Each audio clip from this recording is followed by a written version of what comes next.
మా ఆడవాళ్ళ మొబిలిటీ ఏంటి? ఒకటి మొబిలిటీ ఒక భాగం. అంటే నువ్వు పక్క ఊర్లో ఒక 20 కిలోమీటర్లు, 30 కిలోమీటర్లలో నీకు ఉద్యోగం దొరికిందనుకో 15, 20 వేలకు ఉద్యోగం. నీకు ఇక్కడ నీ ఇంటి దగ్గర 3 కిలోమీటర్లలో నీకు ఒక 10,000 ఉద్యోగం దొరికింది. కుటుంబం ఏం చెప్తుంది? దేన్ని ప్రాథమికత ఇవ్వమంటుంది?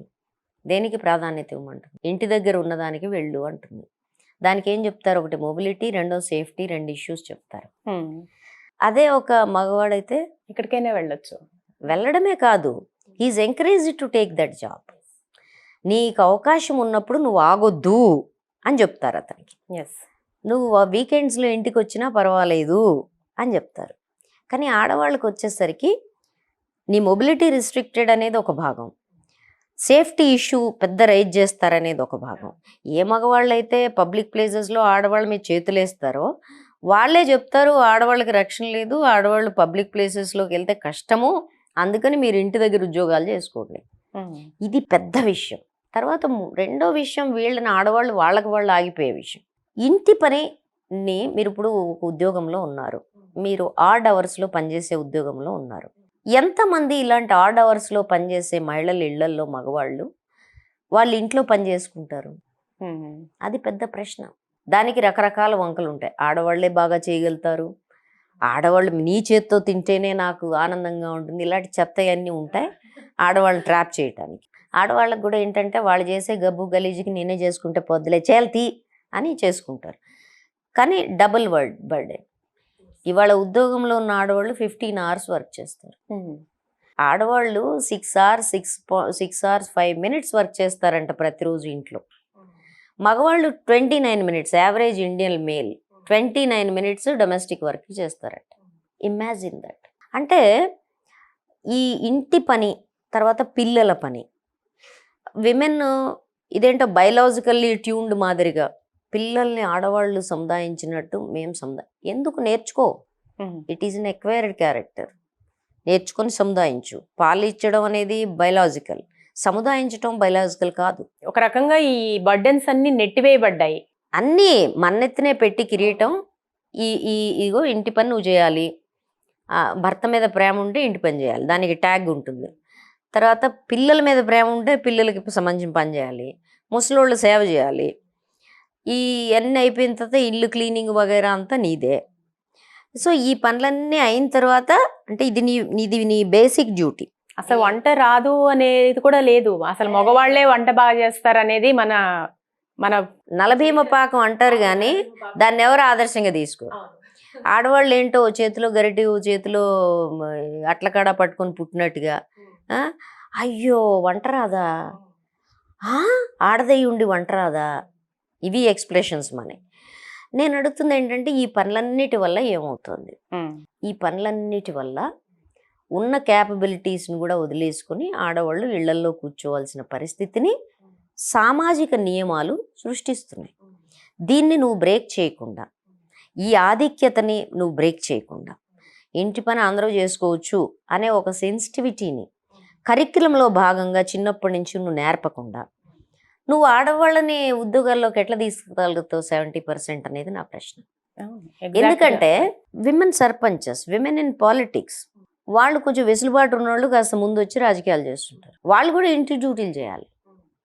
సో నువ్వు ఎక్కడ వెళ్ళినా నీ ఉద్యోగాలలో నీకు నామ్స్ అని మన ఆక్స్ఫామ్ ఒక స్టడీ చేసింది 2022లో. It is available on the net.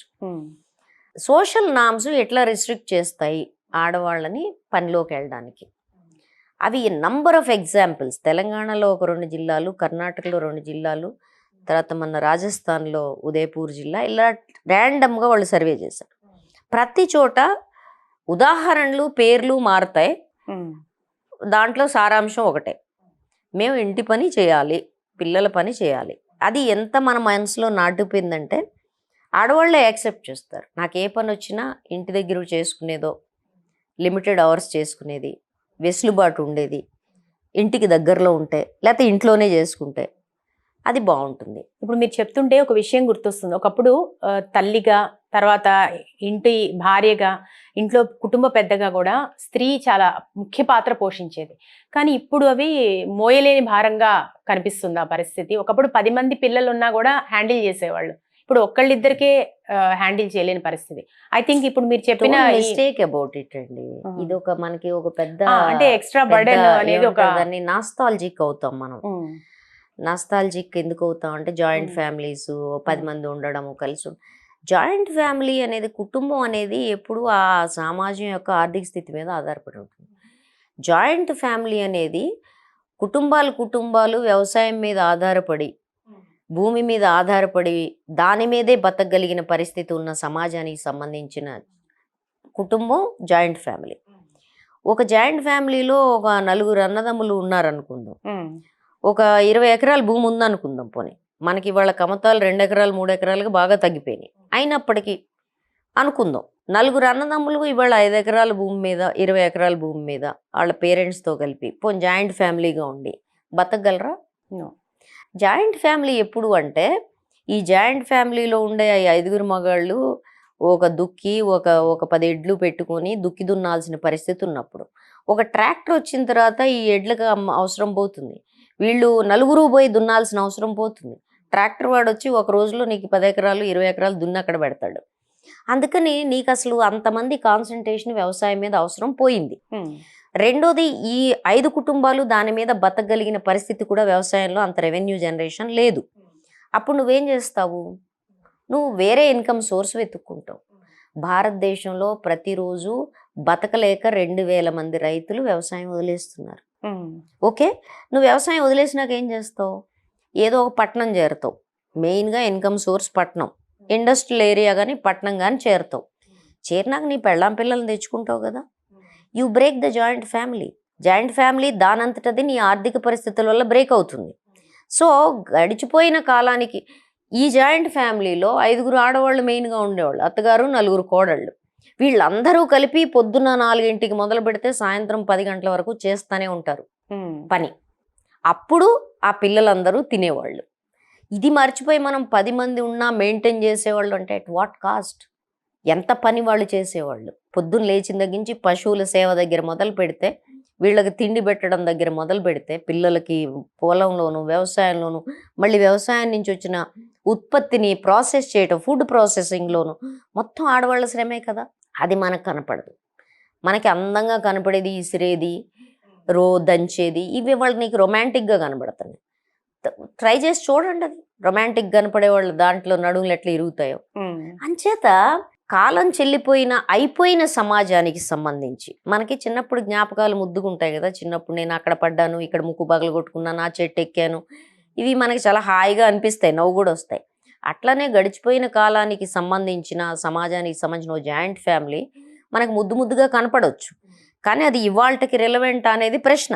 కొత్త సమాజంలోకి వచ్చినప్పుడు నువ్వు గ్రామ సమాజం నుంచి అపార్ట్మెంట్కి వచ్చావండి. ఈ అపార్ట్మెంట్కి వచ్చినప్పుడు నువ్వు ఆలోచించాల్సింది ఏంటంటే, ఈ అపార్ట్మెంట్లో నేను మానవ సంబంధాలకి సంబంధించిన ఒక కొత్త అధ్యాయాన్ని, ఒక కొత్త ఫ్రెండ్షిప్ని ఎట్లా స్టార్ట్ చేయగలను అనుకోవాలి తప్ప, గ్రామ సమాజంలో కిట్ అండ్ కిన్, ఈడు బీరకాయ పీసు, వాడు మామ, ఈడు తమ్ముడు, వాడు అన్నయ్య, ఈడు బాబాయ్, ఇవి ఉంటాయి సంబంధాలు. అట్లాంటి సంబంధాలను ఇక్కడ రీబిల్డ్ చేయాలంటే అది సాధ్యం కాదు. దానికి ఆల్టర్నేటివ్ ఏంటి అనేది ఆలోచించాలి. సో సమాజం మారుతున్నప్పుడు, సమస్యలు ఇందాక అనుకున్నాం మారుతున్నప్పుడు, దానికి సంబంధించిన పరిష్కారాలు అక్కడే వెతుక్కోవాలి. అది మానేసి మనం గత కాలంలో ఇలా జరిగేది అంటే అది ఎట్ వాట్ కాస్ట్? విమెన్కి సంబంధించిన ఎంత శ్రమ, ఇవాళకి కూడా ఎంత శ్రమ ఆడవాళ్ళకి సంబంధించి.